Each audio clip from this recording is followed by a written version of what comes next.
The hospital room was quiet. Too quiet.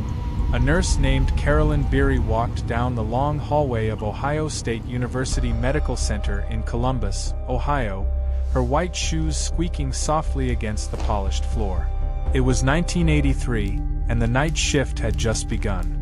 She had seen a lot of things in her years of nursing: broken bones, sick children, people fighting to stay alive. But something about tonight felt different.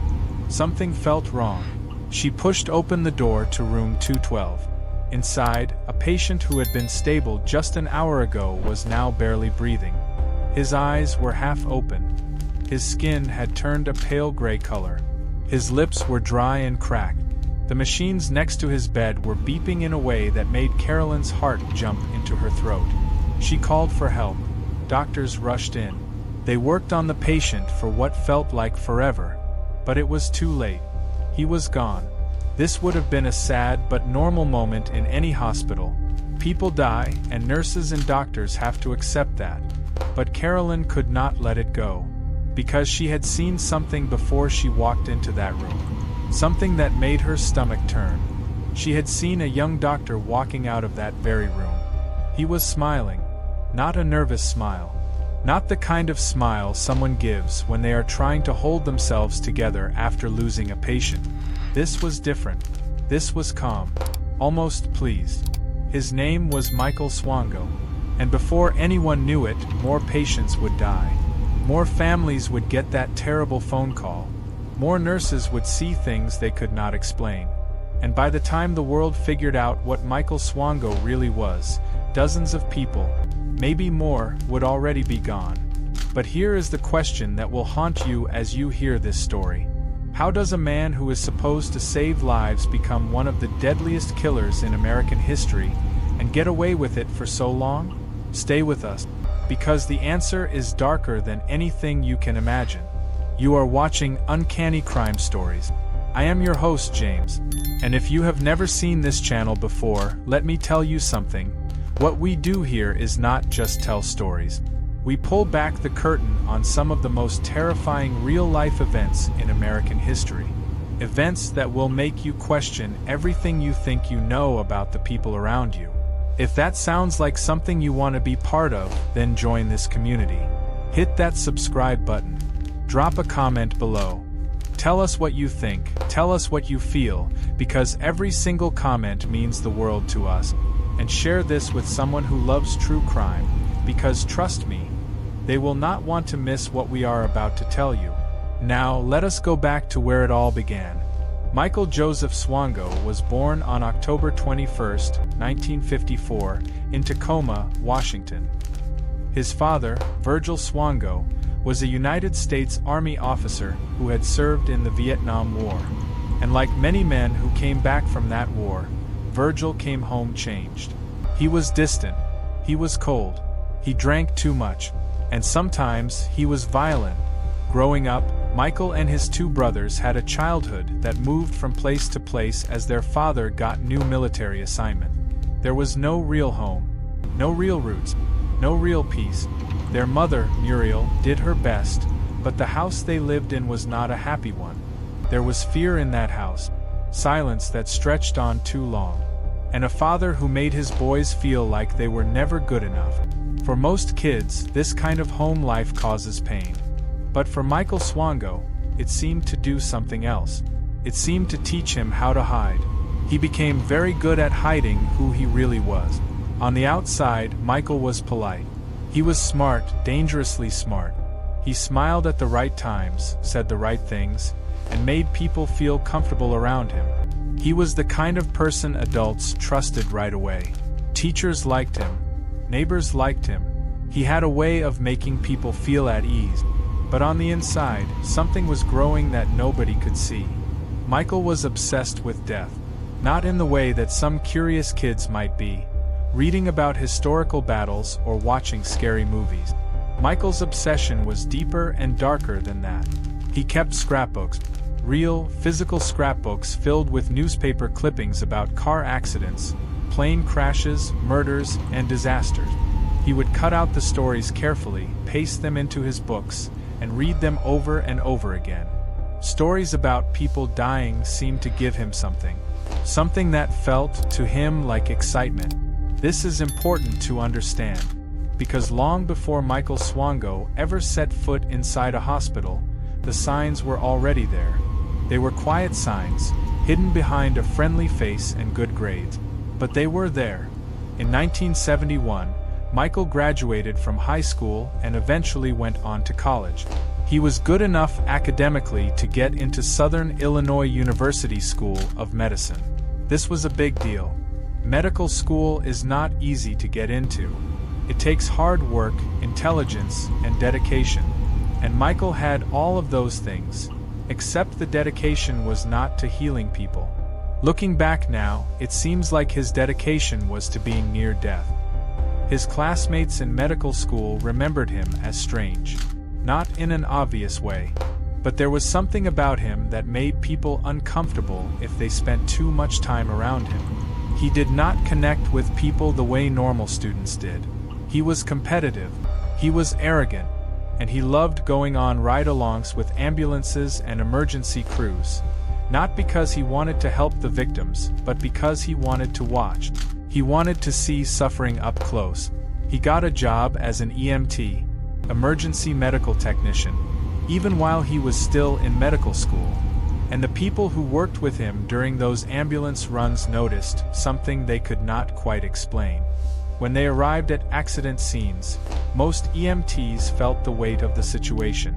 They felt urgency. They felt the pressure to help. Michael felt something else. Witnesses said he seemed almost excited by blood and injury. Almost happy when things were bad. But no one said anything. Not officially. Because Michael was smart, and Michael was charming, and Michael always had an explanation ready. He graduated from Southern Illinois University in 1983 and began his internship, the first real year of working as a doctor, at Ohio State University Medical Center in Columbus. This was supposed to be the beginning of a great career. A young doctor starting out in one of the top hospitals in the state. Instead, it was the beginning of a nightmare. Within weeks of Michael starting his internship, patients on his ward began to die in strange and unexpected ways. Patients who were recovering. Patients who were not supposed to die. Patients who had been doing fine 1 hour and were gone the next. Nurses started talking to each other in hushed voices. They noticed that the unexpected deaths seemed to happen when Michael was around. They noticed he would appear in rooms where he was not supposed to be. They noticed that he sometimes seemed to linger near patients who were dying, watching them, studying them. One nurse, Carolyn Beery, was so disturbed by what she was seeing that she went to her supervisors. She told them about the patients dying. She told them about seeing Michael walking out of rooms. She told them about the smile she had seen on his face. The hospital launched an investigation. And here is where the story becomes deeply disturbing. Not just because of what Michael did, but because of what the hospital did next. They looked into the death. They asked questions. And then, with a handful of suspicious deaths that they could not fully explain, they decided there was not enough evidence to act. They quietly asked Michael Swango to leave the program. No criminal charges. No police report. Just a request to go. And he went. He simply moved on. Like it never happened. Michael Swango, a man who had almost certainly already killed people, walked out of Ohio State University Medical Center a free man. And the hospital, worried about lawsuits, worried about their reputation, worried about 100 things other than the truth, let him go without making noise. Michael went back to Illinois, and there, he made a decision that showed just how bold he had become. He knew he could not practice medicine right now. So instead of hiding, instead of staying quiet, he signed up to work as a paramedic in Adams County, Illinois, near the city of Quincy. He put on a uniform and went right back to being near sick and injured people. His co-workers at the paramedic station remembered him fondly at first. He was funny sometimes. He brought food to share at the station. He seemed like a team player. But then people started getting sick. First, it was one colleague who felt terrible stomach pain and vomiting after eating food at the station. Then another, and another. The symptoms were severe. Not just a stomachache, but the kind of illness that sends you to the hospital. Dizziness, shaking, uncontrollable vomiting. One colleague, Mark Krzysztofczak, got so sick after drinking a glass of iced tea at the station that he collapsed and had to be rushed to the emergency room. Doctors thought he might die. It was not food poisoning from bad leftovers. It was poison. Someone was poisoning the food and drinks at the Adams County Paramedic Station. And one by one, his co-workers were falling sick. Some so severely that they were hospitalized. Police started looking into it. And when they searched Michael Swango's apartment, what they found made every officer in that room go still. Inside his home, they found poisons. Actual poisons. Arsenic compounds, ant poison, substances that had no business being in a paramedic's home. They found his scrapbooks, pages and pages of death and disaster. And they found something that no one had expected, a journal. Michael Swango's own handwriting, filling page after page with his private thoughts about what he had done. One entry, written in his own hand, described the feeling of watching someone suffer as a rush. The police had their man. Michael Swango was arrested and charged with aggravated battery for poisoning his co-workers. Now, you might be thinking, battery? Not attempted murder? For poisoning multiple people so severely that they ended up in the hospital? Yes, battery. Because the law is complicated. And because proving exactly who put exactly what into exactly which drink is harder than it sounds. The prosecutors had enough to charge him with making people sick. But not enough, they felt, to charge him with attempting to kill them. And so, in 1985, Michael Swango stood before a judge and was sentenced to 5 years in prison for aggravated battery. 5 years. For poisoning multiple people. For being a man who had left a trail of mysterious deaths behind him at one of Ohio's biggest hospitals. He served 2.5 years. Then he walked out. Let that sink in. And when you have processed that, drop a comment below, because we want to know how you feel right now. Are you shocked? Are you angry? Are you scared? Because this story is only getting darker. Keep watching. When Michael Swango was released from prison in 1987, a normal system would have made sure he could never work in medicine again. He was a convicted criminal who had poisoned people. He had been quietly pushed out of a medical internship because of suspicious patient death. He should have been done. But Michael Swango was not done. Not even close.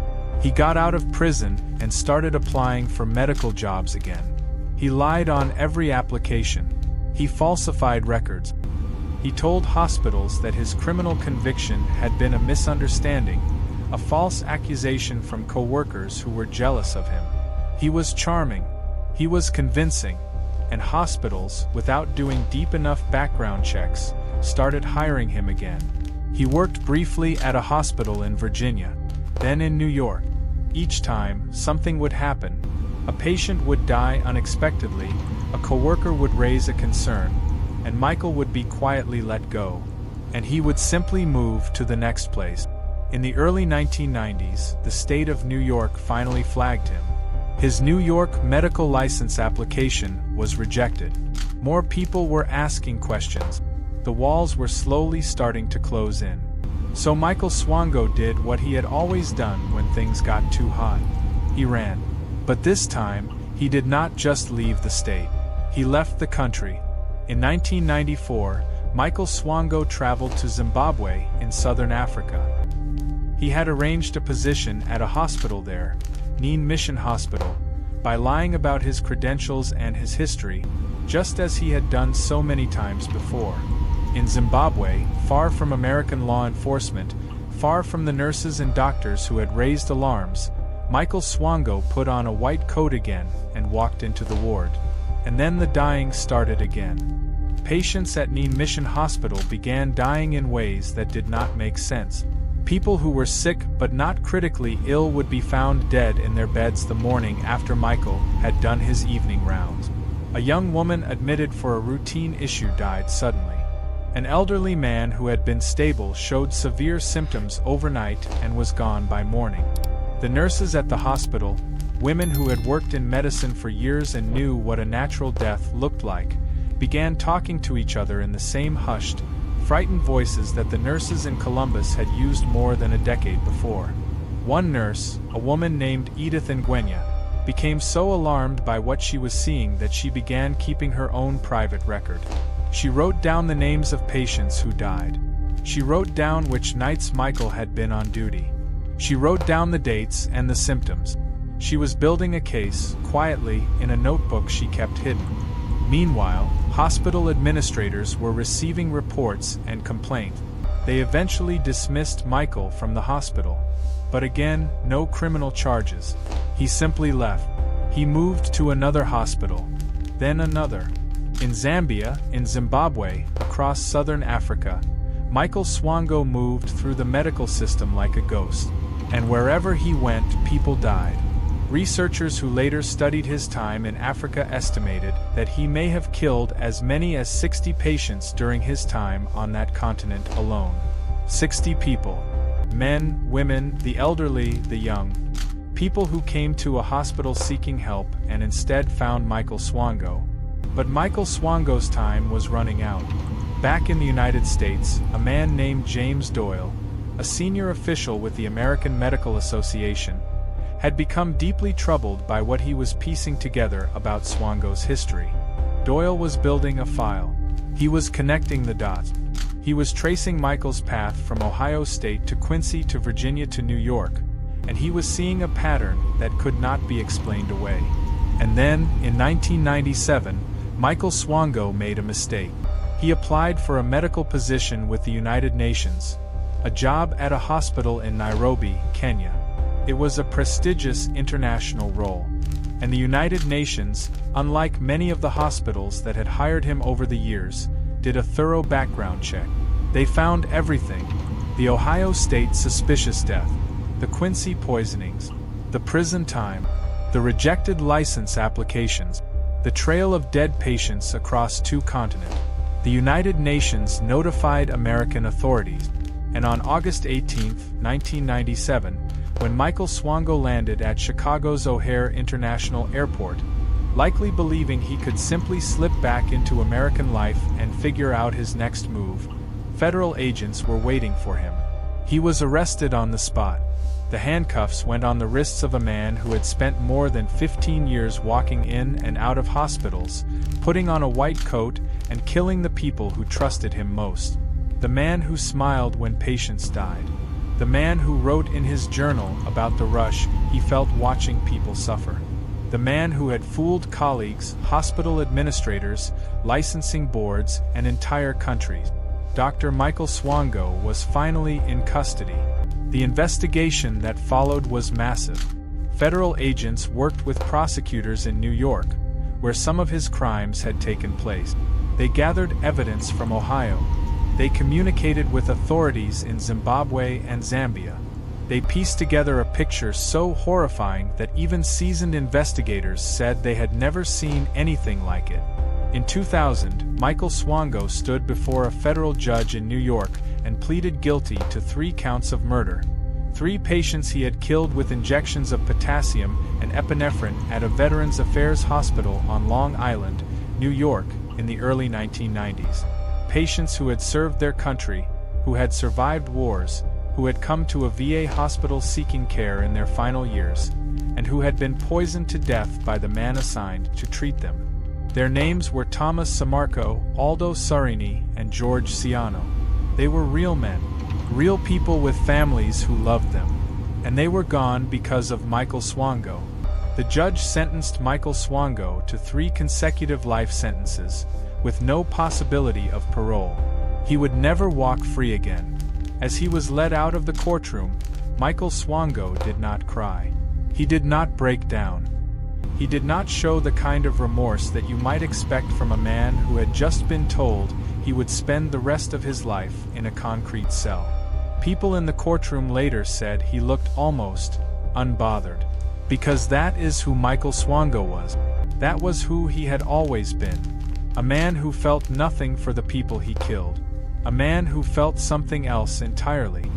He is currently serving his life sentences at a federal prison. He will die behind bars. And in a strange way, that is where this story has to end. Not with justice feeling satisfying and complete, but with a deep, uncomfortable question hanging in the air. How many people did Michael Swango really kill? The official count is 3 confirmed murders in the United States, but investigators believe the true number, counting the patients at Ohio State, the people across Africa, and possibly others we may never know about, could be as high as 60. Maybe more. 60 lives. 60 families. 60 people who walked into a hospital and never came home.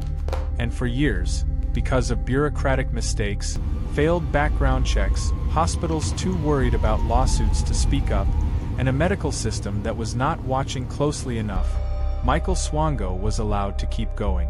Keep moving. Keep killing. That is the real horror of this story. Not just what one man did, but how long the world let him do it. This has been James, and you have been watching Uncanny Crime Stories. If this story shook you, and I believe it did, then you know what to do. Join this community. Be part of the conversation. Because these stories matter. These victims deserve to be remembered. And the more we talk about cases like Michael Swango's, the harder it becomes for something like this to happen again. We will see you in the next one.